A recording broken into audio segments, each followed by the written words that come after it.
Welcome to this explainer. Look, if you're thinking about finally taking the plunge and buying an electric vehicle this year, you are exactly where you need to be.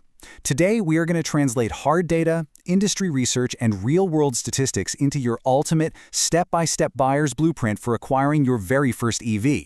We're skipping all the noise and opinion and focusing strictly on what the latest numbers are telling us about the actual realities of EV ownership right now. Here is our game plan for today. We'll start with the 2026 EV landscape, tackle battery life myths, look at the reality of maintenance, dive into range and charging, compare buying versus leasing, and finally, help you lock in that final decision. All right, Section 1, the 2026 EV landscape. Let's get right into it. You know that old phrase, range anxiety? Yeah, well, the 2026 data proves it's pretty much a thing of the past. Just look at these figures from Carfax. We aren't just barely crossing the 300-mile mark anymore. Vehicles like the Lucid Air are hitting an absolutely incredible 512 miles on a single charge. And it's not just sleek sedans. The Chevrolet Silverado EV is pushing 493 miles. I mean, when you have vehicles comfortably blasting past 400 and 500 miles, long road trips aren't just possible, they're genuinely practical. The tech has simply outpaced the old fears. Moving right along to Section 2, battery life and myths. So the absolute biggest fear for first-time buyers is the battery dying, right? Well, real-world data completely crushes this myth. A massive study looked at over 7,000 actual cars driving on actual roads, not just lab experiments. And guess what? Most of these batteries maintain over 80% of their original capacity well past 300,000 kilometers. That's about 186,000 miles. Why does real-world data look so much better than the old, gloomy forecasts? Because in real life, our cars just sit idle like 97% of the time. And the data shows that this downtime actually allows the battery cells to recover and rehomogenize, actively slowing down the degradation. Plus, you're not just a passive passenger when it comes to battery health. You can actively maximize its lifespan by following a super simple rule of 3. First off, avoid extreme hot or cold temperatures whenever you can. Second, minimize excessive, daily fast charging. Save that for the big road trips. And third, when you park your car for a while, try to keep it at a medium state of charge, ideally between 10 and 50%, instead of letting it sit topped off at 100%. Following these habits makes a huge difference in how gracefully your battery ages.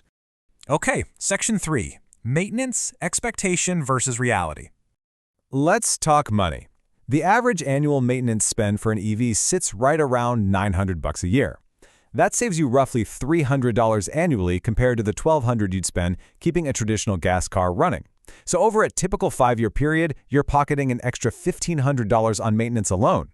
And remember, that's well before we even factor in the cash you're saving by driving right past the gas pump. Routine EV maintenance is drastically cheaper because, well, you're entirely skipping engine oil changes, spark plug replacements, and multi-speed transmission services, the whole shebang. Plus, because EVs use regenerative braking to slow down, your physical brake pads can easily last 2 to 3 times longer than on a gas car. Now, to be completely impartial and give you the full picture, if you do get into a major collision, repairs for EVs currently run about 25 to 30% more.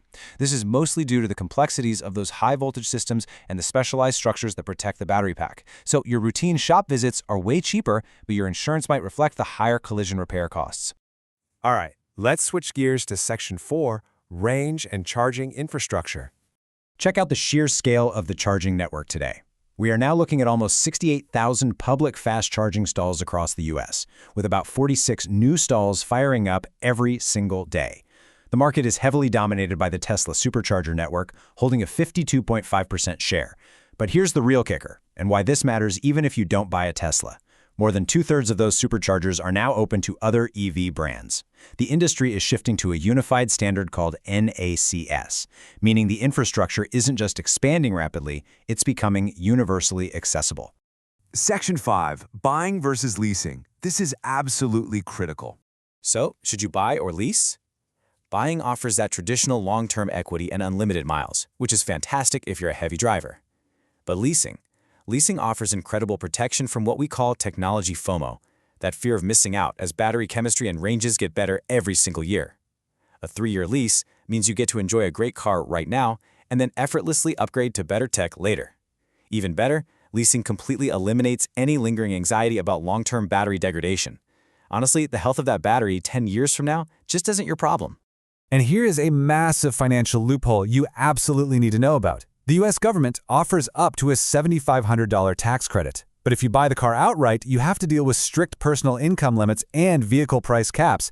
However, if you lease, the leasing company actually receives that credit and they are not bound by your personal income caps at all. They frequently take that entire $7,500 and pass it directly down to you, which slashes your monthly payment. It's an immense benefit, but you've really got to leverage it before these specific credits expire in September 2026.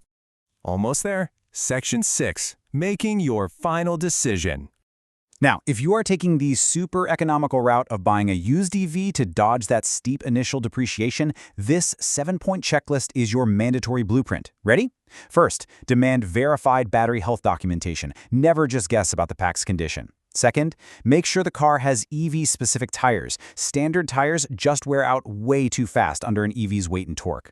Third, get a tech to inspect the high-voltage charge port for any physical damage. Fourth, confirm all software updates and recalls are done. Fifth, check the brake calipers. They can actually seize up from a lack of use because of that regenerative braking we talked about. Sixth, check the suspension for accelerated wear. And finally, seventh, verify the health of the 12-volt battery. It runs all the electronics and is a very common failure point. Follow this list and you'll be golden. To wrap up this explainer, I'll leave you with this final thought before you head to the dealership.